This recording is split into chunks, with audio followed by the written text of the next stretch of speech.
we'll start with a short introduction of who we are and why we should talk about Web3 gaming at all. I'll start with myself. My name is Jaroslav. I'm the founder of Hub. We're Web3 focused venture studio, accelerator, and VC. Our main acceleration program named Web3 Growth Camp is a 3-month program which ends up with a demo day with us investing and along with our investment partners into the best projects.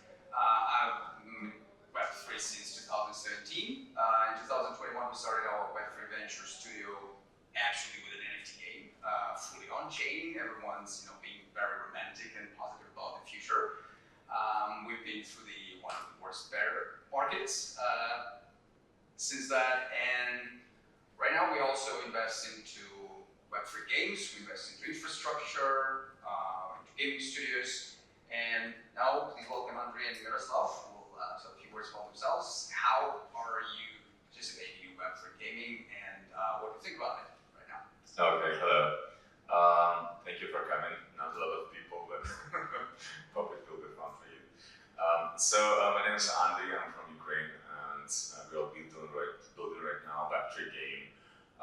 So that's why I'm here, basically. And I came from outsourcing, so we do 2D and 3D art for games, apps, and Web3 projects as well. So I'm here more about art from our point of view for Web3 projects. So thanks for coming.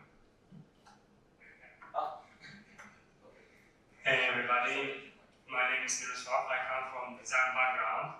I'm an architectural designer, founder of Mind Design and co-founder of Dome World. My passion lies in sustainable pure design that boosts exploration and discovery. And what we're trying to do is to build an ecosystem that blends physical and digital spaces, offering for creative individuals to play, share, learn, and earn. We use design as a tool, so we respond to the challenges of today with the idea to create a new brave vision for the future of tomorrow. So how we came to the Web3, we're trying to build this ecosystem where we work on educational but engaging narrative about living sustainable lives, caring for our nature and society. So I think glad to be here. That's interesting. So we have people from the design part and from the business part of Web3, and that's I know a lot of people who actually love Web3 gaming because a lot of the nature of Web3 allows a lot of indie developers, a lot of smaller developers to start something, to actually find support with the people that love the art, that love the concept, and grow from there, which is much more difficult in traditional gaming. So on that part, we've seen that lately a lot of Web3 games are actually AAA games with in 2021 and 2020, most Web3 games were these dumb clickers, no design, actually nothing. You just click, you wait, you mine some token, and hopefully it's gonna raise in price. But in 2024, we've seen a lot of games coming off-grid, Ludum, which are really AAA.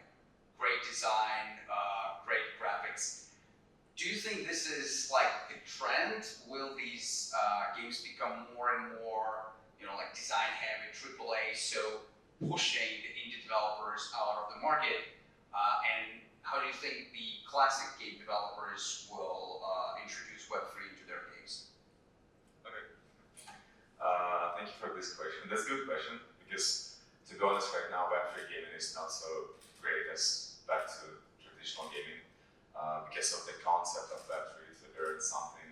For example, right now the trend is tough games or something like that without great design or gameplay. So I believe that games should be games, right? So they should be games first of all. So I believe that back to gamers and developers and AAA studio will come to that market and to do this game much more interesting for people who really play the games. So that's my opinion on that. Yeah, my opinion on that is that maybe in the beginning this game has a really high hype, and then it's hard to maintain the engagement of the players and participants. So I think it's very important important the technical support, and also to seek feedback from your users and your participants in collaboration. For example, like for our game, we created a survey where we invited people to go and experience it, and then we collect the feedback, which give us another perspective how to create the game, not only and the space not only visually pleasing but also engaging. So, in my opinion, like trends like play to learn and learn mechanics, cross-platform interoperability, and in our case, real-life architectural implementation may be something that would gain more engagement in players and users. Yeah, also I would like to add that industry support right now for game developers is insane, right? Like a lot of grants, a lot of like Game 7 Studio, Evaluable, Immutable, and all those guys really support Web3 game developers, startups. So I hope that Web3 gaming will become much more playable from game perspective. Yeah, because we all realize that in the end of the day, so play to earn it was like still work, right? It appeared and then it died very fast because when the game is dull and boring to play, at the end of the day, when it stops giving money enough for people to trade their time for that, it just dies. So that concept is probably not sustainable.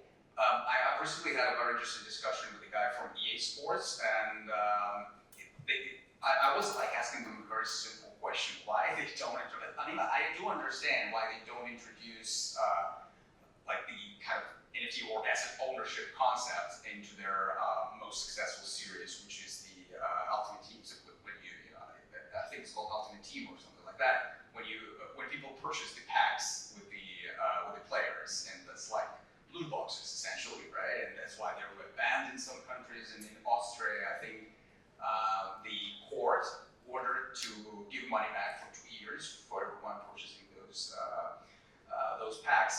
And what I thought it was because it's like like shooting in your own leg. Like, okay, you make a lot of money on that. That's most of the profitable revenue sources. If you move that to like NFTs and stuff, you essentially allow people to trade on the secondary market, so they pay less, and that's it. But he also said that actually their inner, I would say, like policy on that is that they have observed how classic gamers perceive when the game's publisher even start announcing or talking about introducing NFT and tokens. We've seen like a few cases where there was a great setback from the community. Say, oh, we don't want to mess with that, just playing. Do you think that's the problem of those like first generation play to earn games that actually, like for many normies, it's like, okay, if it's Web3, it's a scam or something like that, or is it something else? I think that Web3 10 years ago was not something that we see right now. And what you're talking about, that's a problem of adoption for the market, right? Like when gamers, I'm a gamer, right? I play games every day. And when I see a game with a wallet connection, NFT trading, play to earn, blah, blah, blah, I don't really want to download it because I want to play a game, first of all, and then like do everything else. And I think those issues will be resolved with the time, for sure. But for now, that's something that not allow people, users, players coming inside this like Web3 project. But again, 10 years ago, Web3 was only for people who really want to do something crazy with like wallets or Bitcoin, or who really believe in that idea. So there was no Web3 10 years ago. Yeah, it was like Bitcoin, and there was not a lot of concepts inside Web3 space. So I believe that as any tech, as any conception, you will see adoption for that. I believe it. Yeah, I think the NFTs has like ups and downs. However, I do believe that they have a future. I think it's matter of adoption. How players can interact with these NFTs, what they can really do with them, what is the reward system. So I do believe that if Web3 finds a solution on how to actually make reasonable use of the NFTs, then people would be more encouraged and would believe more in them and would have better wish to achieve a reward and gain an NFT. So, like for me personally, why I actually started kind of investing in working in NFT, Web3 full time, because I love the idea of asset ownership, whatever it is. So whether it's on in gaming or in DeFi or like right now we're tapping into GambleFi stuff, where it's like this is the huge industry, like where players, we call them players, right? They have zero control over. Like everything is cooked. It's somewhere on the servers. Yeah, they use that provable fair technology, which is also cooked. So the idea of asset ownership has always like driven me. But somehow in gaming, as a lot of projects have found out the hard way, players don't care. Many players don't care. They say, okay, I don't care about I don't own this sword, or if I can sell it on a secondary market illegally, like by selling the account, whatever, then it's fine. So, do you think like this asset ownership could become like kind of the main driver of adoption? Because like if we think about it, let's say you're a gamer, right? You are investing your time, you're having fun, but you're still investing your time. And you are progressing, right? You're making progress as a character, as a hero, you get some loot, you get those swords, I don't know, guns, skins, whatsoever. Wouldn't it be great if, like, in 2 weeks, or 6 weeks, or 8 weeks, whatever, you're done with the game. You're like level 50 or level 99, and you don't want to play it anymore, but you like another one. So you just sell your sword, sell your horse or tank to someone else who's just entering this game and they want to have fun online, betting with other people, and you use that money to actually purchase something in that new game you like, as you like. This model effectively kind of removes the publishers from making money on selling each of those games to people, and probably that is one of the reasons why it's not widely adopted, because it's like you won't be able to sell me the same game like FIFA does every year. Like it's literally the same game under the new name or under some new graphics thing, but it's the same game and I'm still paying like 30, 50, now it's 90 euro per year.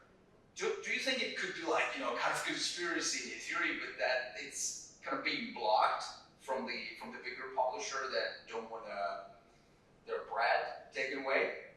So can you start? Well, it's very interesting. I never thought like in this way, but I think like ownership of assets, in my opinion, is something interesting, and I think this would drive me personally into a game if I can own an asset. I think what might be even more cooler if I can be part of the creation process of these assets, and then I have ownership on the asset, but I have ownership on the intellectual property of the asset. So this makes me, part of creator and part of player, which adds another layer of engagement, in my opinion. Then regarding if this would drive out like big names, so I'd say all right, maybe yes. However, if we think about other ways of monetization, so okay, we can say we have a freemium model that would boost the engagement and exploration, so drive more people, which then we may have like a pay-per-use model, right, for certain events or some premium part of the game that can be accessed to the ticket or premium access, and a subscription model that if I have a subscription, I got everything from the game. So I think we might think how to be agile in our monetization system in order, from one hand, to be good for us, and from the other hand, to be good for players. Also, I think monetization should be focused on high-end content and high engagement for the players. So I really do believe that should be both ways, and we should try ways for agile approach. Thanks for the question. I think that's a good question, really. From my opinion, I think Web3 is much more deeper than NFT. So NFT couldn't be just one of like a sell point to come inside the game. And I do believe So there are actually different kinds of NFTs right now. These upgradable ones, the 404 with tokens integrated. So NFTs all as a technology as well. For me as a player, NFT is not the sell point. I'll not go inside the game because of NFT, right? But NFT is a good instrument to give people opportunity to get their ownership on assets, and I believe in it as you. And as you know, there's, for example, Mutable. What they do, they sell NFT that you can use in different kind of games, not only for one game. For example, if you have a skin for PvP, I don't know, RPG game, and then you come to shooting, and then you can use the same weapon, for example, in different games. So NFT is not only about one game to sell, trade or buy something inside one game, but also about ecosystem. But there is a problem in this case that then it's a closed ecosystem. Yeah, right. It's like you can't play a game which is outside the ecosystem of the same publisher. Right. Which, with Gala Games right now, this is the main problem, is that they've attracted a lot of Web3 games because they got a lot of investment, so they paid grants like spray and pray, right? And right now, people own the assets, and the new Gala games are shitty. Mm-hmm. But and players don't want to play them, but they just come to. That's true. That's true. You're right, and I'm sure that big players such as esports, they really don't like the idea about NFT to buy skin in one game and then sell it and buy at the next version, for example, at the next game. But we should understand that Web3 is not Web2. It's different approach, different way to think about the gaming, to think about the experience that we get from the game. And esport, they don't have DAO or all that thing that Web3 games does.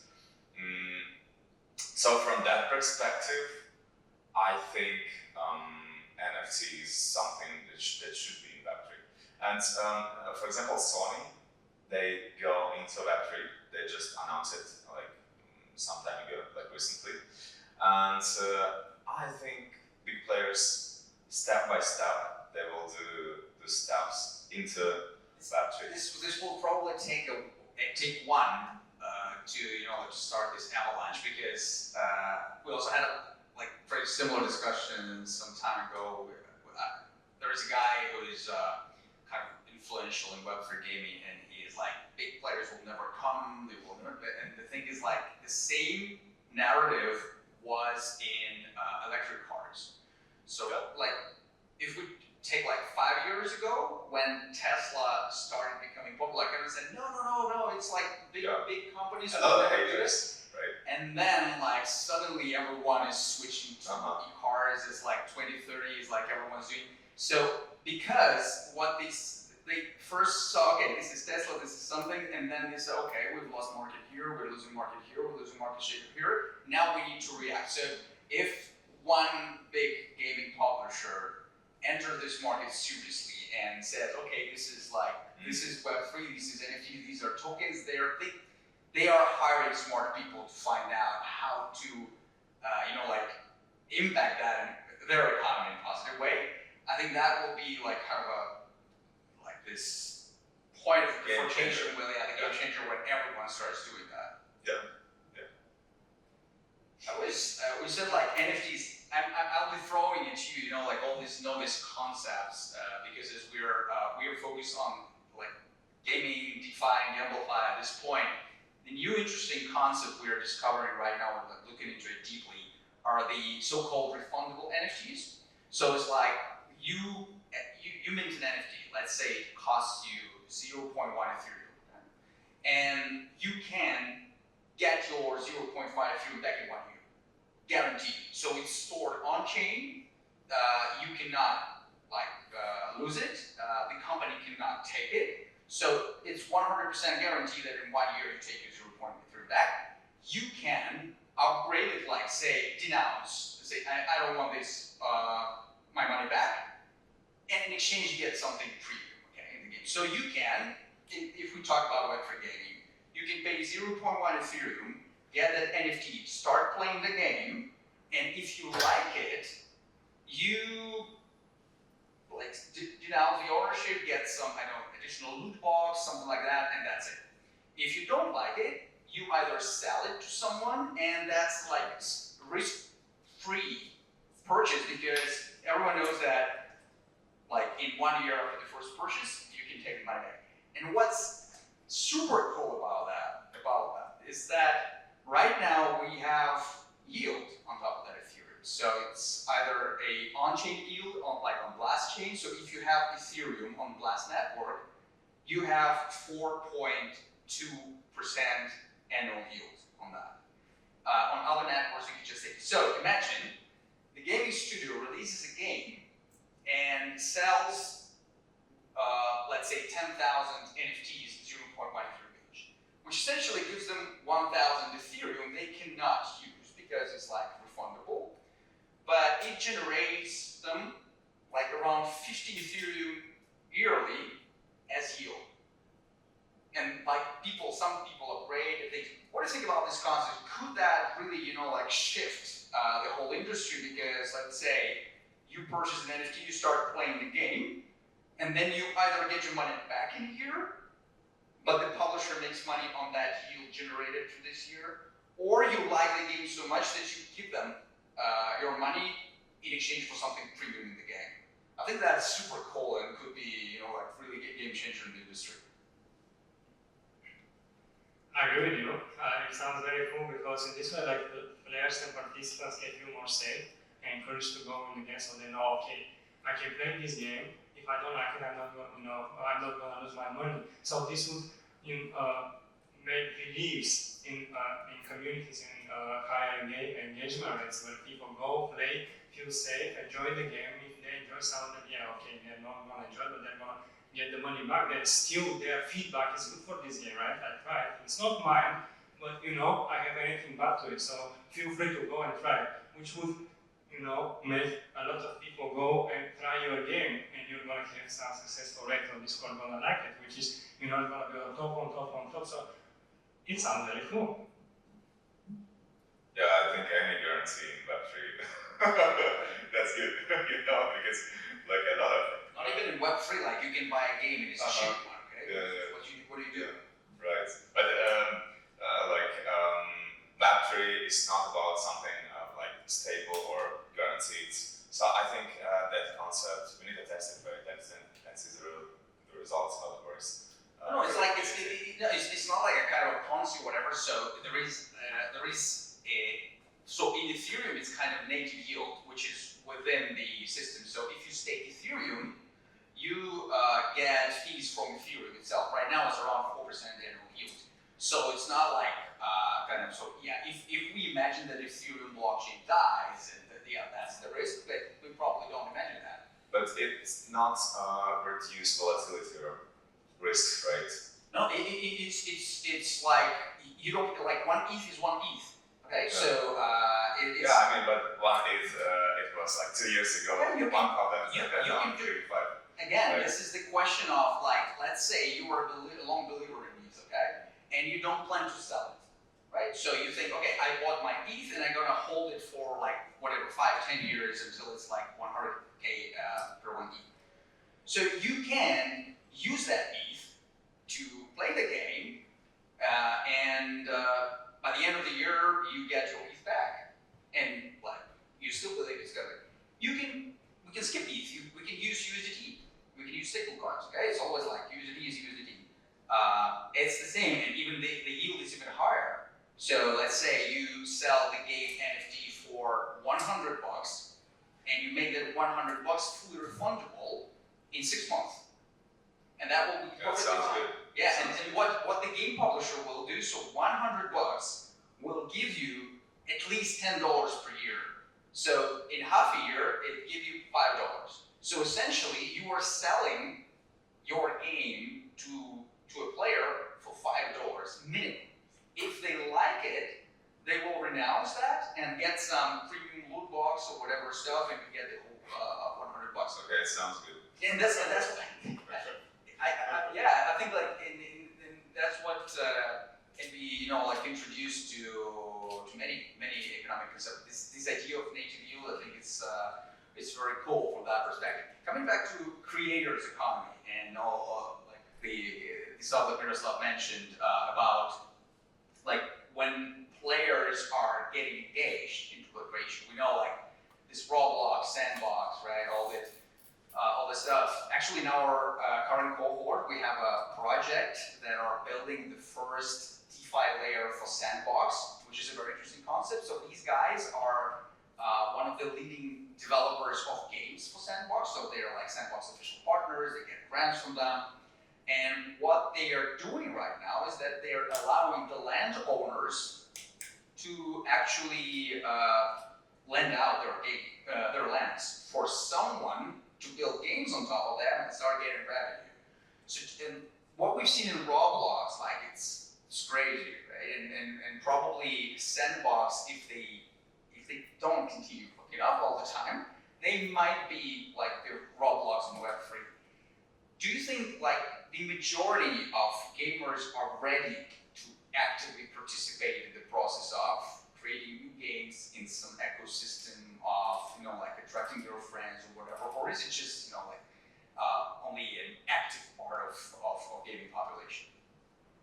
Okay, maybe not all of them are ready. However, I do believe that if certain part of the players and gamers start be involved in the creative process and start creating assets within the game, that would boost the inspiration about the rest of the people. So there's going to be like a waste, like if I play a game, I see something very cool created by a player, I say, all right, maybe I can try myself. So this feels for me like a very good process where we can ignite curiosity in other people and boost their exploration, what they can do in this game. Not only play, I agree that the play should be probably the main thing, but also the creation process. It's another layer of how we can create a game more engaging. Also, if we think on how we can introduce a creator tools within the game, in this way we can actually make the game also entertaining but educational.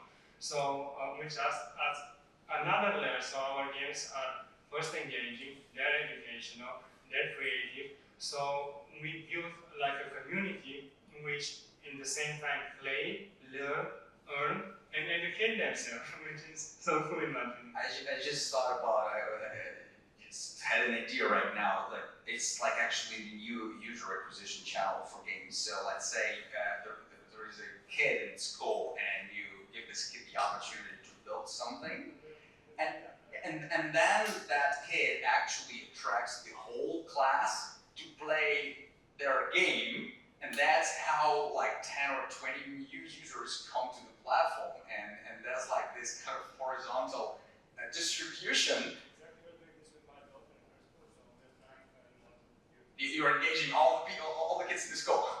Yeah, I mean, we're now making like a service with children that how we can involve children in the creative process and start from the very early age. So that their parents can become rich. It's more about, not about their parents become rich, but instead my daughter looking like a YouTube video all the time, like some other kid doing something and the other thing. She can, explore a creative process, how she can be a creator and then share to her friends at school, which, it's... But in the end, it still can make money for. Of course, I mean, at the end, it's, as I said, play to learn and earn mechanics, which is, this is like a create to learn and earn. So, yeah, I think that's something that I really do believe in working on. Because that's why they call it the creator's economy, right? There should be an economy there. for it to actually be able to exist. Okay. In our game, you may also imagine us, we're building contributor concept. So what's that? Did you play Here's Might and Magic, like 3, 4, 5? Yes, Heroes Might and Magic 3 is the best game Ever, in the right? history. Absolutely. Okay, so there was map builder, so where you can open the map, right, and put your resources, buildings, heroes, towns, and Like when you have low dopamine, what you do is you build a castle, you build a lot of gold mines around it, and then you just start oh, Yeah, I found out the gold mine. right.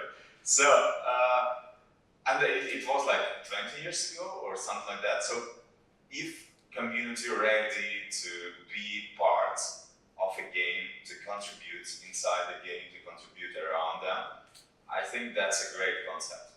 And that's something that's really increased engagement of every people. When you created something for a game, you don't want just to leave it. You want to be inside the game, you want to play it, you want to contribute even more after that. And that reminded me of another interesting concept that we now see in Web3 is like this creators economy where the upside is being shared with the creators even if they haven't signed up for that. So for example, there is a project right now on Blast again called Fantasy. So what they do, is that they took all the crypto Twitter creators, like content creators, KOLs, as we call it, influencers. They created these like cards, okay, these common, rare, epic, legendary cards, like we all know all these games. And now they've launched this kind of fantasy game when you choose the KOLs, you choose your deck, right? And that's how you play against other people. And what they did is that each time these cards are traded on the secondary market, so you have purchased the pack, you have received these cards, and then you want to sell this influencer's card because you don't like how he performs. Okay? So you sell that card, I purchase it, and there's a commission. And 90% of that commission goes to that guy whose card we are trading. So I know a guy who's the crypto influencer, so right now he gets around 10 Ethereum each month from that project in commission. He didn't even ask for that. Okay? They just contact him and say, hey, we can pay you like 10 Ethereum commission, you want to take it? You want to take it? You say, yeah, why not? So I think that's also very interesting stuff, and if you think about how we could incorporate it in games, that's pretty much the same. Let's say you create a new building or a new asset or new location, and then whenever anyone interacts with that location and the project generates any kind of revenue, they just share it with those who created it. And that's like kind of like the utopia we've all been dreaming of. When you play the game you like, you contribute something, and then you suddenly earn from that. Because still, like the minority of people are creative and ready to contribute a lot. Like most of the people are still consuming, right? Actually, that's what we build in our game. That's what we're building in our game. So how do you do that? It's in the process, like that's a development stage. We didn't like release it yet. We call it contributor, and everything that you told us now, like when people contribute, they can create assets, sounds. They can create like magic spells or something like that. Even more, they can create.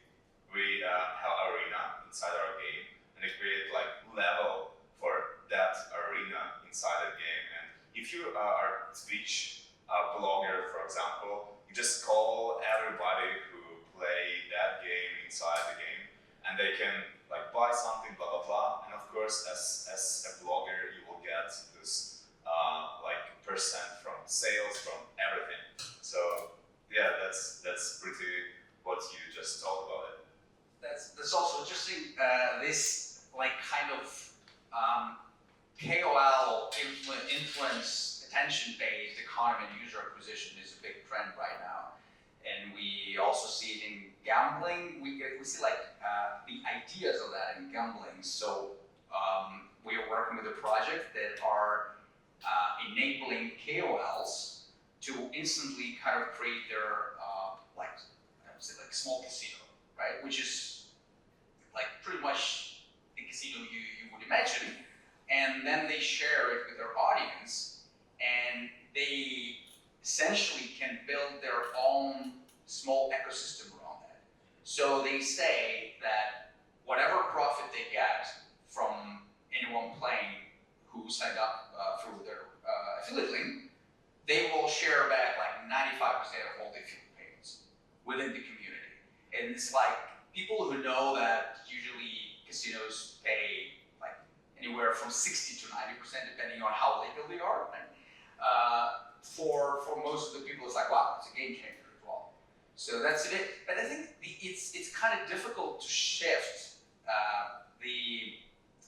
what's in the mindset of people because we've seen a lot of attempts in gaming, in gambling lately, when you actually tell people, hey, this is 100% decentralized. Hey, this is 100% transparent. Hey, this is like and people say, I don't care what, I just want to play. Right? I just want to and that's it. So how do you think it should be communicated? How do you communicate that this is better than everything they have experienced before? How do you explain to them so that they because it's very difficult to shift people, right? When they're used to doing things a certain way, even if this new way is much better, people are still hesitant and reluctant. How do you tackle that? I think there's always will be players that play a game, and always will be players who want to create something inside the game and who want to be like part of that creative process and all of that. Inside the game, for example, how we are going to decide, we have Web 2 to Web 3 switcher. So we'll not tell people who come inside our game, like create a wallet, buy NFT, do whatever with Web3. You just came to us to play a game. You didn't came to us to to know all that stuff about Web3. Like play a game. If you want to know more about Web3, okay, that's good. We have that switcher, so just come to setting, click the button, and we'll guide you to create That's a how I wallet. understand Web 2.5. Yeah, something like that. But that's not actually all Web3, that's Web 2.5, right? Because not every app decentralized, or not every app has this like DAO or whatever. I can. Yeah, 1 second. Sure. Also about this like shifting, right? About DAO and all of that. For example, Uniswap or Polkadot SDK, they has really good DAO ecosystem, and they like use it every day, and that's really good. It works good from their perspective.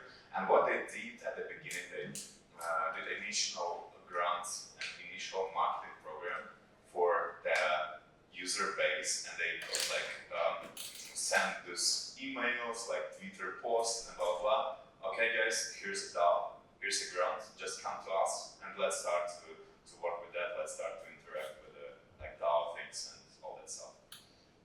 I'm really skeptical on the DAO side, to be honest, because because like it's whatever it sounds very romantic. It sounds very good, but whatever when you try to look at it a bit deeper from any perspective, it's a shitty concept, honestly. Because one way it works out is it's really decentralized. It's really a DAO. You have like 10,000 or 5,000 people who don't understand anything about your business. They're users. You let them decide on what. How can they make a knowledgeable decision? That's one point. But and when the projects realize there is such a problem, when the community just makes dumb decisions, it's because when you ask is an average user, do you want $5 today and that's not the best decision for the business. And when the projects realized that, what they started doing is that they started concentrating this voting power. So essentially, most of the DAOs that are not dead these days is just because they are only technically the DAO, because it's like still 2, 3, 5 people or group of people in companies who talk to each other and who vote in the best interest of business, but it's not decentralization. It's like me having 55% of all the tokens and you all having the rest 45. I mean, like I decide. Okay? Yeah. So then I think it's still to be, like to be worked out on that part. And to get on this Web 2.5, Web 3, there are games which are like 100% on chain, can be called like 100% Web 3. We actually made this game in 2021, and that was a mistake. And that was a mistake, right? Because that's a bad user experience. The problem is that's a bad user experience because sometimes it's like people want to play the game and they need to sign a transaction instead of like getting there like driven. They want to get into the battle or whatever. They're like, hey, please sign a transaction, and then sometimes it's like 2 seconds, sometimes it's 25. Because there is some congestion on blockchain whatsoever, and things like that. So, and most of the fully on-chain games have failed, not because they were bad, some of them were, but not all of them, but mostly because it's a bad user experience. So, what you describe right now is like probably this 2.5, when the wallet is like kind of created when you sign up with your Twitter or your Gmail account or your Apple account. And there is a wallet, this account abstraction technology that has been recently introduced by Ethereum, allows you to do that. So you essentially you can create a wallet for the user on the background.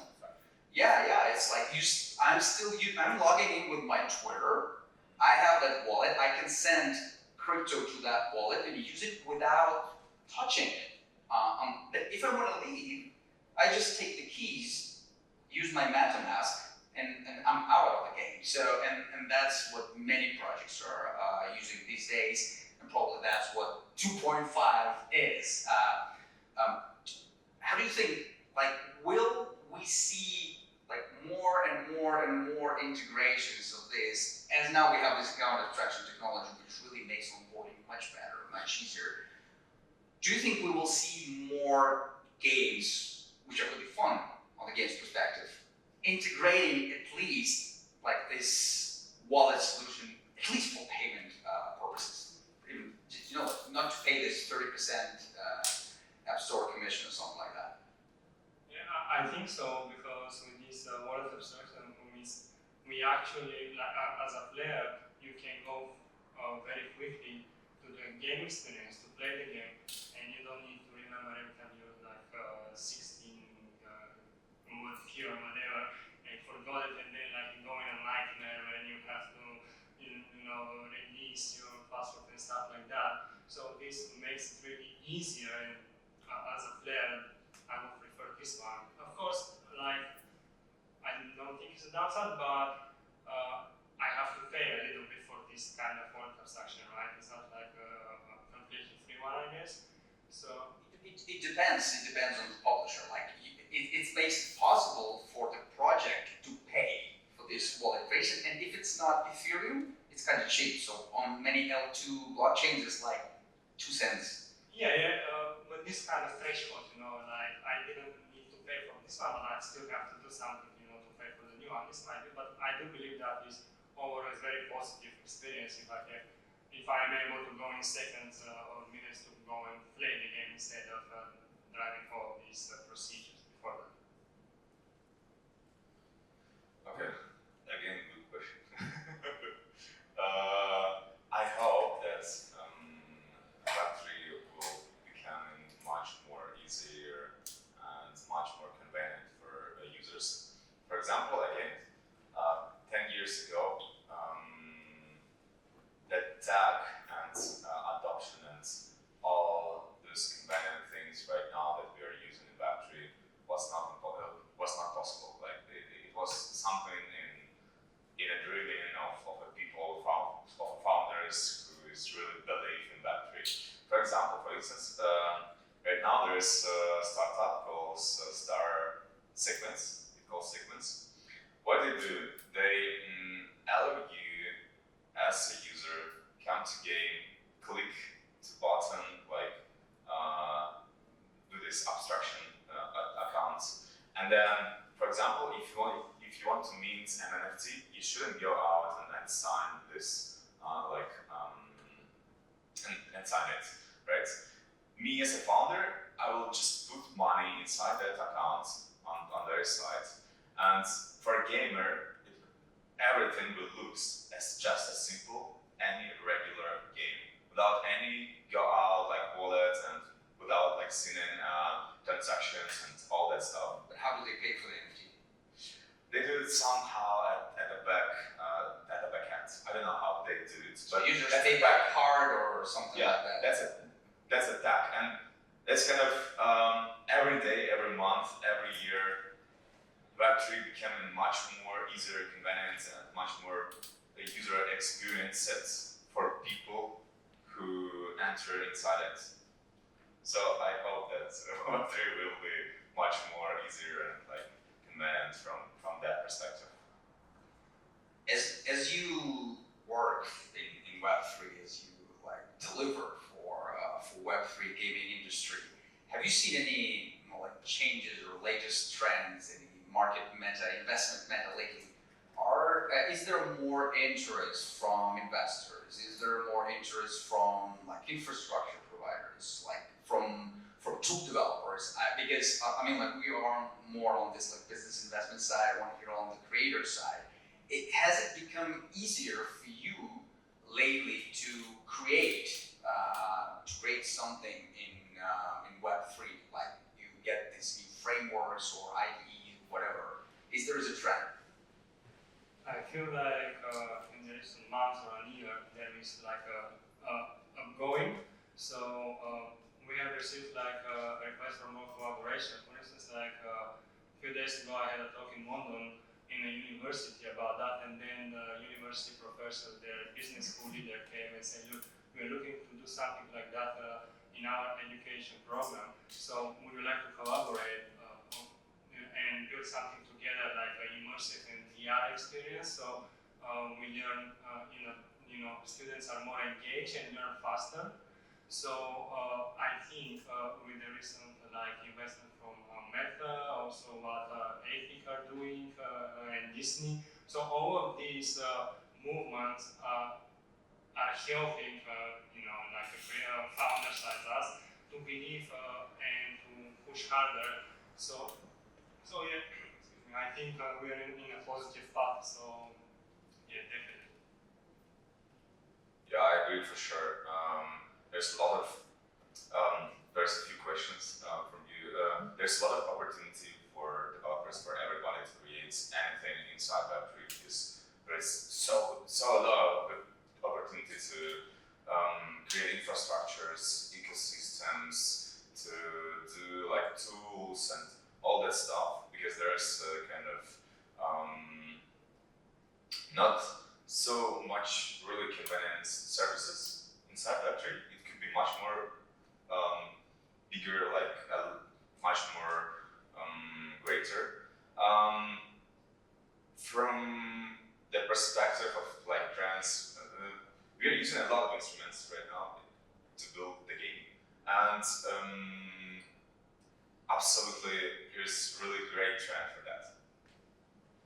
And what's about the publishing? I mean, actually, just to invite everyone, in 1 hour I'll have a talk on user acquisition in Web3 gaming. And just like a small asset from there, as I was getting ready, I actually dived into this publishing part because like in Web2, like in mobile gaming, the distribution is done mainly through publisher, right? And in Web3, it's like completely the opposite. So if you ask anyone, just name a Web3 game publisher, it's like, oh, okay, nothing, right?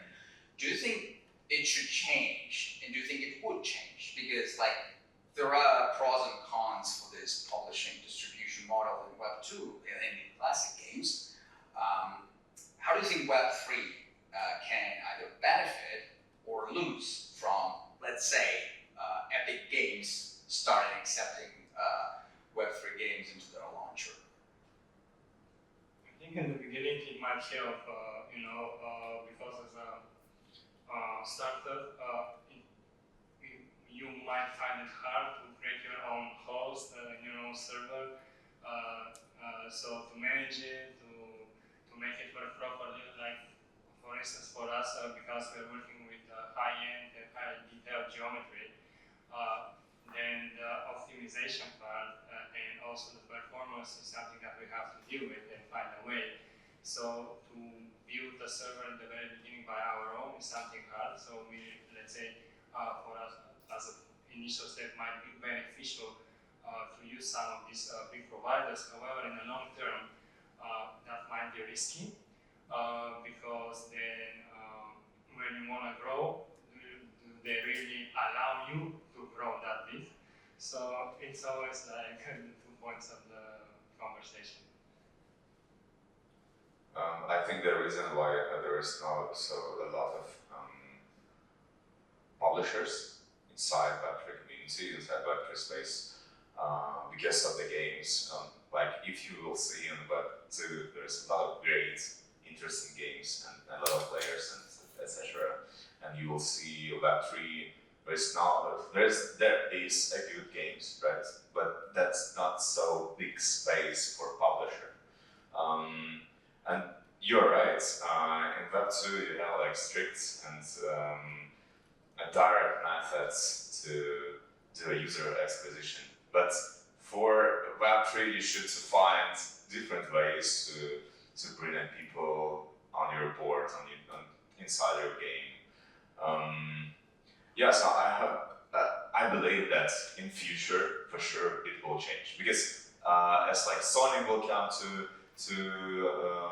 this Web3 game space, Epic Games will come there, and blah blah, and then When Sony and Epic come, will they actually onboard the existing Web3 teams or Web3 games and Web3 projects, or will they introduce Web3 into the titles they have already published and like kill those who are like, if let's say you are now a leading shooter game like Off-Grid, right? The AAA game utilizing Web3, NFT, script or whatever, you'll now have a leading shooter. And then let's imagine tomorrow Battlefield is there with NFTs and all that stuff. So will they onboard Off-Grid, or will they kill Off-Grid by integrating Web3 into Battlefield? I think they will kill it because if I as a player will come and then see Battlefield, I'll go and play it, right? I'll buy NFT there. I don't care about any other game, but that's okay because that's evolution of Web3, and that's good for whole industry, right? Maybe not for a particular company that's like doing a Web3 game, but for a whole industry, that's a huge step forward.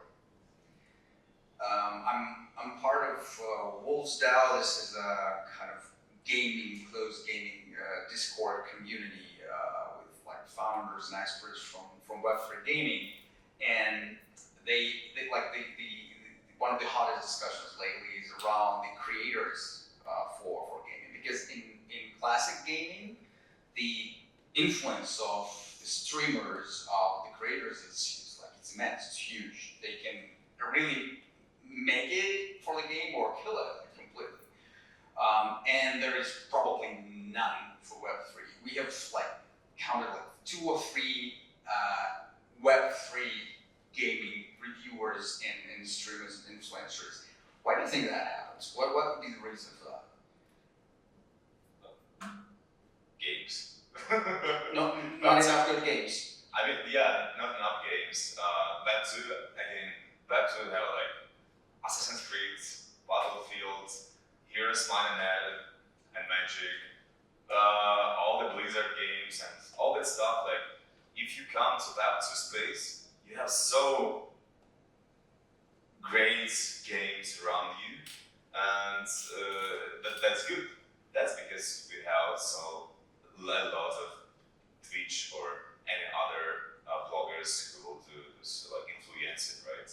How does Web3 gaming industry fix that? To create a game. Create more games. A game not like play to earn or stop to earn. So let's say you are creating a game right now. Yeah. They like contribute to earn. What is your strategy to kind of attract these content creators to tell about your game? Contribute to earn, like create arena, make money on that. That's for creative side of like people around our community. And we'll do a position about Web2 game, like we'll give people opportunity to get into Web3 world, but our game will be not about Web3 first. It will be about game first, and then Web3, and then like wallet connection, then NFT, like buy NFT, sell NFT, do contribute to earn if you want to do, but if you don't want to do, just play a game.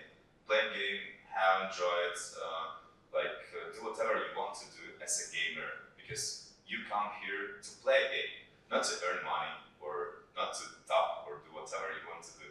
Like you come here. People tap and they enjoy it. However strange it is. I think they do because they want to get the money, first of all. And then if you will remove this money part of the game, they will not play it. I agree, but that's also very interesting. Like, if we heard like half a year ago that tapping That's is phenomenal. gonna be a trend, and like it's actually become a great user acquisition channel because That's true. a lot of games and a lot of projects actually get audience through introducing these tap games. So it's like a kind of almost free That's acquisition true. channel. That's true. That's a market, right? That's like my thoughts about the market, but markets show us that people like to top, and so there's like 60 million of people who do it. If you cannot fight it, embrace it, right? Yeah, So, right. to wrap up our panel, just give your general thoughts on what you think could be the next like Web3 gaming trends for this year, for next year. What do you expect maybe 2030? Well, from our perspective, as I said, we see Web3 as an ecosystem where players and participants can come together, spend time together, play, earn, and share. So as I said, trends like play to learn and learn mechanics, cross-platform interoperability, and in our case, real-life architectural implementation. So we built like communities that are both digital and physical, where people can come together, collaborate, spend together, play. So when we have like a shared experience, I think it's even more engaging and even more interesting. So this is what I see and looking for. My thoughts about it, Web3 will be great space for game developers, and it's great space right now because there's so a lot of industry support from different kind of companies and grant support, like treasury support, different kind of opportunities for games. So I believe that game developers will create really great games for gamer, first of all, who wants to play a game, and I hope it will become much more interesting for gamers, first of all. Yeah. Thank you guys. It was for our panel. I enjoyed it a lot. Thanks everyone. Gabe, thank you. And thanks. Have a nice day.